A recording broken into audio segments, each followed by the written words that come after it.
Здравейте, следва спорт по BTV, аз съм Петър Бакърджиев.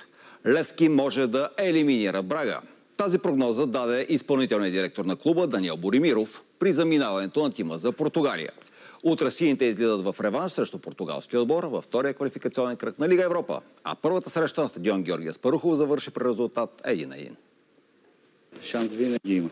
Така че аз вярвам в нашите футболисти и се надявам утре да покажат целия си потенциал, който го имам. Колкото и да не ми се иска да го кажа, мисля, че факторът домакинство има значение, но аз мисля, че ние също ще имаме подкрепа от нашите фенове. Тактическите указания и дисциплината ще бъдат от изключително значение. Не искам да дам предварително оценки, нека да видим докъде ще стигнем и тогава можем да дадем някакви оценки.